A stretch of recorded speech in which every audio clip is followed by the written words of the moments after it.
There was still a good half-hour before carriages would be summoned to parade their passengers in stately discomfort, so I resolved upon a brief walk about the grounds. I was seized by an idle curiosity, the most respectable form of laziness, to see whether the gardens bore any resemblance to the grand design so earnestly depicted in the tapestry. Stepping out through the front doorway, I found the drive flanked by the two marble wolves, those sentinels of bad temper, noble creatures rendered in stone and decorated for the occasion with garlands of white flowers. The effect was touching if one has a taste for irony. They too looked like reluctant grooms at a country wedding, as they stood scowling at each other in their eternal growling match. "Fight or fuck, my dears, one or the other," I murmured as I passed. "We haven't got all bloody century." Even this more secluded corner of the garden displayed that peculiar ambition to tame nature. Lawns stretched out with the sort of manicured precision that suggested both prosperity and boredom. Ornamental bushes and small trees lined the gravelled path like courtiers. Following the path along the side of the building, I could make out the old boundary wall, the very one depicted upon the tapestry, though now it lay half consumed by exuberant flower beds and valiant patches of ivy. Nature, it seemed, had taken mild revenge on symmetry, as she always does when left unsupervised. Near the back of the house jutted the servants' wing, a newer and noticeably less romantic addition, built with a sturdy lack of imagination. Its stonework spoke eloquently of Lycurgus's family's rise in fortune, generation upon generation, climbing the social ladder, pausing only to add another room to accommodate their success. Skirting the servants' wing, a structure that looked as though it had been designed by one who distrusted windows, I found myself before the great formal garden unfurling behind the house. It was an impressive sight. The wide lawns were shorn to within an inch of their dignity, the bushes clipped into shapes that only a topiarist or a mathematician could admire. Straight gravel paths, crossing and recrossing with military punctuality, led to more marble statues or ornamental fountains. Turning toward the house, I beheld a high stone terrace running the length of the building, a monument to the conviction that altitude improves appreciation. From this vantage point, one might survey the whole manicured landscape and imagine oneself master of both property and perspective. Up there, several servants, those tireless engineers of illusion, were balanced precariously upon ladders, looping long garlands of flowers and foliage between tall poles. Their efforts promised a transformation of stone into celebration. A stage set upon which, later in the day, guests would promenade gracefully, sip champagne with studied indifference, and congratulate themselves on being moved by so artificial a display of nature. Continuing my unhurried pilgrimage about the house, I came upon the east wing, part of which coyly concealed itself behind a high wall, as though architecture itself were capable of modesty. Beyond it rose a tall brick chimney and a few shy rooftops. Yet, though the chimney stood cold, the perfume of soot lingered in the air, a ghost of labor haunting an idle morning. Far more insistent, however, was the aroma of horses. Clearly, Lycurgus's stable block possessed its own smithy, an aristocratic concession to industry. From behind the wall came the distant clatter of hooves on cobbles and the creak of wheels. Judging that I had absorbed enough rustic authenticity for one morning, I decided to retrace my steps back to civilization. As I did so, a sudden trill of a hunting horn split the air. I took it to mean a command to assemble. I quickened my pace. Rounding the corner, I arrived just in time to witness the first of the carriages being brought forth. A sight that combined all the splendor of ceremony with all the coordination of a poultry yard. A small crowd of guests was being coaxed into something resembling organization by a contingent of exasperated servants. At the center of this domestic opera stood Seraphina, radiating authority, supported by Lycurgus, who was busy rounding up stragglers who had started to wander off. The impossible art of herding the privileged. It is a curious feature of the well-bred that they will obey no command except ones not addressed to them. Thus the guests drifted about in elegant confusion. One by one, the coaches rolled forward and were slowly filled, occasionally with the aid of a discreet shove from a servant. After what felt like an eternity, a liveried attendant gestured toward me, and I was conscripted into a group of 5 other travelers destined to take one of the final carriages. We squeezed ourselves inside with that courteous determination that always precedes discomfort. Those of us burdened with swords were obliged to sit with them pointed downward between our knees, an arrangement both prudent and vaguely humiliating. The door slammed shut, and a brief scrabble on the roof announced the presence of our less fortunate companions. And then, with a crack of a whip and a lurch, we were off, setting forth upon what promised to be a very short journey, made delightfully long by conversation. Being the last to enter the carriage, courteously allowing others to settle themselves, I was rewarded with an unrestricted view from the window at my side, affording me the opportunity to survey more of the estate, jealous as I was of all this easily managed horizontal land.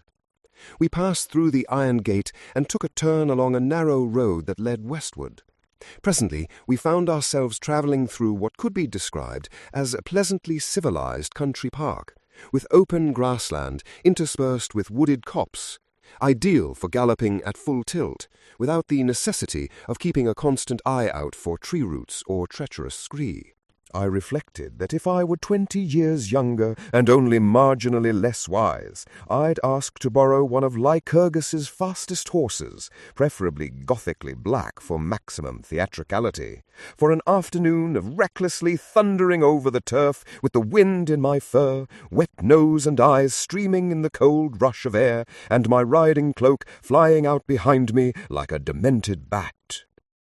Perhaps destined for a chance encounter with some handsome fellow thrill-seeker riding the other way, ideally someone exactly like Maximilian, or at the very least some lusty labourer looking for an excuse to take a half-hour break from the monotony of his day and find a more enjoyable way of working up a sweat. Alas, my reverie, bathed in the golden haze of memories and mild indecency, was brutally interrupted by my fellow passengers, who, mistaking proximity for camaraderie, insisted on including me in their tedious conversation. I felt a shift beneath me as the road changed from packed earth to paved flagstones. Then the horses began to labour as the gradient steadily increased. Looking out, I noticed the landscape had undergone a subtle transformation. The manicured pastures had given way to something wilder, more like, austere, and quite the site for romantic poets seeking inspiration. The clusters of trees we'd passed earlier were now far behind us. Solitary stones began to appear, awkward sentinels thrusting from the turf at irregular intervals. They had evidently been there for centuries, wearing moss and lichen like aging courtesans with modest veils of green lace. Whatever ancient runes or mystical gibberish had once been carved upon them were now half concealed. We were now, it seemed, on sacred ground. My fellow travellers craned their necks to peer through the windows, eyes wide at the sudden appearance of these rocky structures. Blessedly, for once they ceased their incessant yapping. It was the first miracle I'd witnessed all day. A venerable silence settled over us, broken only by the rhythmic clatter of hooves and the creak of wood protesting at its workload. This place appeared to be working a powerful magic already. A blur of a tree trunk flashed past, then another and another.